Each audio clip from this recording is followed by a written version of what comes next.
Hey friends, welcome to another vlog. And not a lot happening in the art world, photo world this week. Thankfully, nobody's, taken their own life or passed away in unfortunate circumstances, and no new albums have come out that I particularly care about. But my son has been talking a lot about his favorite bands. He's 17. He's liking a lot of the stuff that I liked at that age, and still like. And he brought up Nine Inch Nails to me recently. And I'm like, Nine Inch Nails and Radiohead are kind of like this classification of bands that I don't listen to them for fun. So while I've been a huge fan of both of those for a long period of time, a lot of my favorite works of theirs are from the distant past. I haven't really kept up, particularly with Nine Inch Nails. I'll listen to everything that comes out once and pick out the good tracks. But the Downward Spiral and Broken are basically what taught me to make music when I was 15, 16. And I was thinking about it, I'm like, the Downward Spiral has been out 30 years. It came out in March 1994. And that thing, I saw them in concert twice. It's really stuck with me. I remember trying to get my kids to be a little more open to older, darker music. And I think I used Nine Inch Nails and Faith No More as kind of the gateway to those things. But yes, the Downward Spiral is our topic today. And I'm just gonna go track by track because, it's been a long time since I've listened to it outside of Closer and March of the Pigs. And wanted to see if it still felt fresh and relevant to me. Also gave a lot of the newer Nine Inch Nails tracks a listen and just sort of wanted a contrast between something as completely unhinged as a Downward Spiral versus, Trent Reznor in his 50s, who's really gotten his life together and has great family and great career doing a lot of soundtrack work for the last, however many years. I know he did soundtracks in the 90s, but he wasn't doing entire soundtracks. Anyways, let's talk about the Downward Spiral. Track 1, Mr. Self-Destruct. This song, I haven't listened to it in so long, and I remember always being confused about the beat, because when they play it live, they play it really fast, but on the album it sounds like a slower pulsing techno beat. That track is so weird because it's just pure chaos. I actually love it. It has the opening sample of a guy being beaten. Guess it's from THX 1138, the first George Lucas movie. Launches into this just sonic barrage that you can't tell what's a synth, what's a drum, what's a sample, what's a guitar, and it really gets me going. I'll be honest, I think Mr. Self-Destruct is just such a pure vision. It sits really well alongside Happiness and Slavery and Last and Gave Up and Wish from Broken. Big fan of Mr. Self-Destruct. That weird guitar noodling from Adrian Belew at the end of the song, it's so unhinged. And I'm remembering in that era, the other bands that were heavy, they felt really fake heavy to me. I'll be perfectly honest. Somebody like Nirvana, who I enjoyed, and Soundgarden and all that stuff, it still kept to a very strict formula. But with Nine Inch Nails and a little bit later Aphex Twin, when he had Girl Boy and Come to Daddy, it sounded like the machines were just breaking and sparking, and I loved that. I think that's kind of very suitable to my worldview. Second track, Piggy. It's a great song. The placement of some of these tracks really baffles me. I did a little resequencing in my Spotify, putting Piggy after Closer, and it was such a perfect transition to have it go from that piano bit closer into Piggy. So I appreciate the jackknifing of tempos and themes. I think Piggy's really pleasant to listen to be honest. Maybe the most pleasant, fun, quote unquote, Nine Inch Nails song since the first album. Third track, Heresy. It's towards the bottom of my picks. Not like a big fan of the message of the song, to be perfectly honest. I think it's kind of adolescent, and I'm understanding if anyone's out there like, well, that's part of the narrative. That's what it's about. I know there's a narrative of this album. You know, I like this. I love this album. This was a formative event in my life. Getting the Downward Spiral, singing Nine Inch Nails twice, learning how sampling could be done by attaching two tape decks together. That's how I started making music. But I think Heresy is just kind of like, it's just kind of weak. And I'll point out, like, there's a lot of remixes that came out on Further Down the Spiral, the Closer remix EP, remix album. That thing is super long. And I genuinely prefer a lot of the remixes, many of which were done by Trent, but there's a Piggy remix, which is really fast. And like the beat keeps changing. I think that's really clever. Reminds me of this Ice Cube song called Jackin' for Beats, the only Ice Cube song that I have any knowledge or appreciation of. Ruiner and Heresy were both remixed to be like a little more modern and techno-y and cleaner, but they're just structured better in the remixes.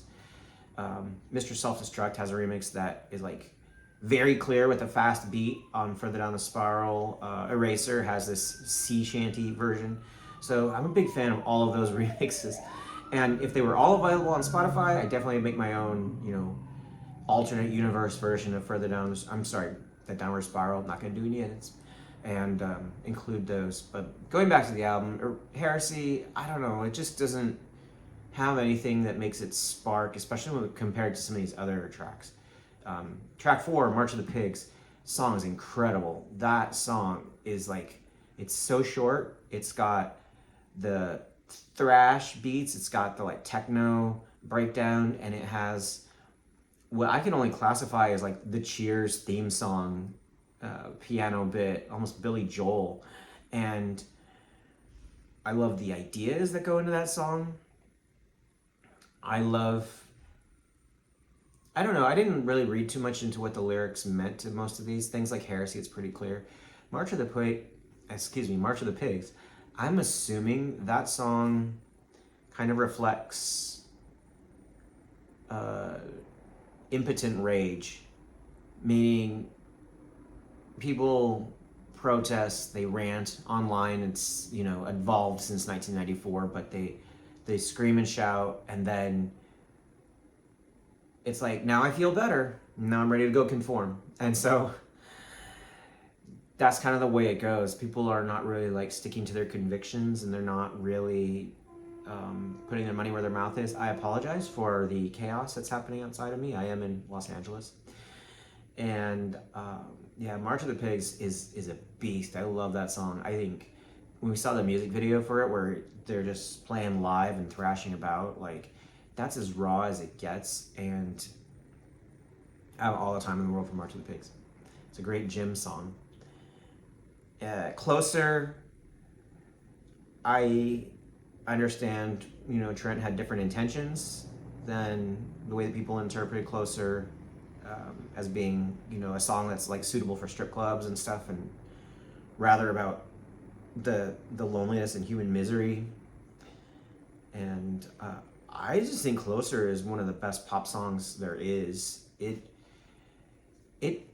is very honest about sexual desire in a way that everybody else kind of like sugarcoats it and uses euphemisms, and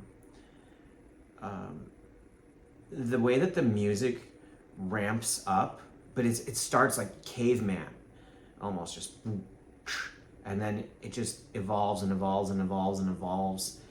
I think it's just sheer genius. I'm currently using using multi-tracks, a lot that came out with the Rock Band game, but Nine Inch Nails gives away multi-tracks for people to remix. So I'm doing like my own little remix project with 10 of my favorites, maybe more, maybe less, ultimately.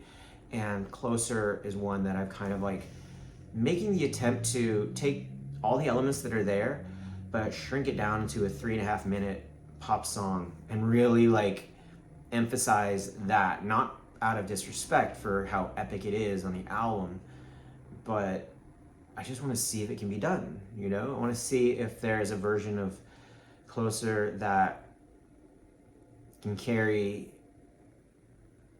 all those tiny little bits in something a little more compact. Ruiner, the remix of Ruiner, I think it's done by Charlie Clouser. It is so good that listening to the album version sounds so weak. It just sounds like very anemic, and that it's really missing all the polish. I wonder how Trent feels about Ruiner versus the remix of it. It has that weird classic rock guitar riff in the middle, and I feel like he was describing Kinda I Want To on Pretty Hate Machine at one point. Like, it was all about that kick-ass part and not so much about like the rest of the song. He didn't think much of it. And I wonder if Ruiner itself was about that classic rock break. I very much appreciate when a song just changes genres midway, like March of the Pigs.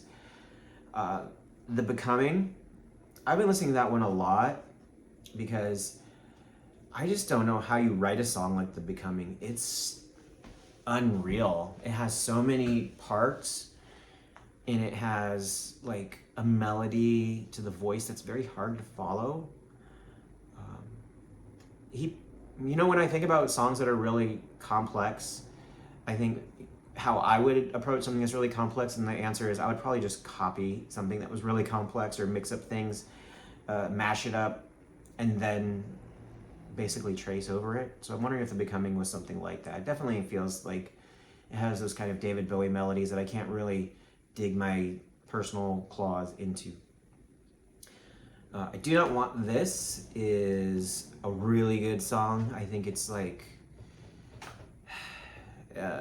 Closer, I Do Not Want This, and Hurt are just, to me, super honest, super authentic, and very, I Do Not Want This is very relatable when you're feeling something and people are trying to help you or talk you out of it, or reach out to you, and you just lash out because they can't understand it, or they're telling you not to feel a thing, but you have to feel a thing. So big props to I Do Not Want This. Followed by the worst song, and I'm judging it unfairly, but Big Man with a Gun. I recall my cat ripping up a box behind me. No, I recall me and my friends listening to Big Man with a Gun in the 90s and being like, what the fuck is this? And it's intentionally that way. I understand that. It's very caveman. It's supposed to be a parody of gangster rap. And it's supposed to be the most unhinged moment where someone just totally snaps and they're like, I'm gonna go get a gun. And, it has no care for the consequences. So as a piece of art that's expressing an idea, I understand why it's on the album, and I understand the purpose of it. I just have to evaluate things on the merits of being a good song or not. That's how I always approach anything that's cat stop. That's conceptual art. Like, is it actually good? Is it something I can engage with? That's a better word than good or bad. And I cannot engage with Big Man with a Gun on any level. I'll never listen to that track unless someone forces me to. A Warm Place.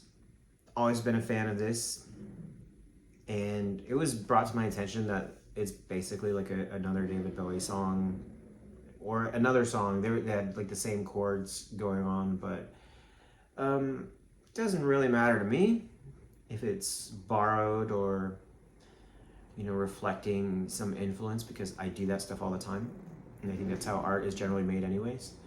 So I love A Warm Place. I love the title. I think that's just like one of the better Nine Inch Nails titles out of their entire catalog. Eraser. It's good track. Just never gonna listen to it for fun. And I will say I haven't mentioned the sampling very much in the soundscapes and that aspect of it, but um, this back half of the album really sinks into that like a movie. And I remember seeing them live, and they would bring down the screen and perform Eraser, Hurt, and the Downward Spiral that way. And I thought, like, you know, those were great visual, like wonderful presentation, and it really sells the point that this is a story and not just a collection of songs. But Eraser has a sea shanty version. I don't know what that, like a melodium or accordion or something on Further Down the Spiral, and it's really short. And I'm like, yeah, that sums it up. That's all you need. It's just that little goofy version of Eraser, this sort of drawn out, heavy, dramatic piece, almost kind of like works against it. Reptile is a song that's just in a weird spot for me. I think like it's a really good song. It's actually quite poppy, and I know Trent is really proud of Reptile and is kind of stuck around in the live set. I don't have anything bad to say about Reptile. Actually, I think it's as like conceptual pop song that feels like it's by alligators in a band. It's really something. It's just odd when, you know, you've got this thematic suicide thing happening, and then here comes Reptile, and it's more about a girl. The Downward Spiral, the song, fan of. Love the soundscapes. Love this melodic theme that keeps coming back as a song itself. Not a whole lot to say. I wonder if there's like a cleaner version recording of it, but you know what? I think that's Nine Inch Nails at their most artiest, and I really appreciate the Downward Spiral. Hurt, final track, wonderful song, greatly executed, perfect lyrics. Don't have much to say about it. Kind of, you know, fits in the vein of Aftermath by Muse or One by U2, or, you know, some of these other REM, and very touching, poetic, alternative songs. And as such, my preference is always going to go to March of the Pigs and Closer. I think those two are just complete bangers I can listen to any day of the week, followed up by Mr. Self-Destruct. And then as we kind of get down the list, is when I I feel like listening to Hurt. Not something I'd listen to in the gym, though. Anyways, this is me reflecting on the Downward Spiral. The subsequent Nine Inch Nails releases, The Fragile came at a point where I just wasn't really into that kind of dark music anymore. And also with The Fragile and with Teeth, he got really kind of sludgy with a lot of the songs. Things that were like slower and grindier, you know, it doesn't even just suit my taste. A lot of the singles, We're in This Together, Only, The Hand That Feeds, I thought those were great. And I've been giving those albums a chance since, and finding a lot of the other, you know, gems in there, like Sunspots and Getting Smaller, Starfuckers, which I've never listened to in my life. I was like, I don't care about this song at all, and now I think it's quite great. The subsequent Nine Inch Nails stuff, that includes songs like Everything and Copy of a Copy, or Copy of really good, really strikes a chord in me, especially Discipline, Echoplex. I just, you know, there's something about angsty music that connects with you when you're a teenager. And when you're an adult, unless that angst is sort of like redirected towards more adult concerns, then it feels like Storm and Fury, or Sturm and Drang, whatever the phrase is. shouted by an idiot, directed to nothing. Trent is not an idiot. He's actually one of my heroes, and I'm really enjoying going through all the Nine Inch Nails interviews on YouTube that I've never listened to before. Huge influence on my life for sure. The artwork, I failed to mention the artwork, but for every album and the whole, I mean, just having them be labeled as halos so they're collectible is genius itself, but having wonderful design, videos, storylines, giving away the multi-tracks and letting the fans do things with it, giving away ghosts. You know, this guy has like run his career in the way that I respect and kind of want to run my career. I want to give away things. I want to be engaged. I always want to think of the design aspects of things. I never want to just like punt a little bit or like, you know, not be thoughtful about your creation in your career. And I think, you know, that's what Trent Reznor's doing. If you got some personal downward spiral memories, be happy to hear about them in the comments below. But thanks for watching. Talk to you next time. Hopefully something a little more contemporary than a 30-year-old album. But if it's not, I'll try to make it a good one. Best of luck in your creative endeavors. Talk to you next time.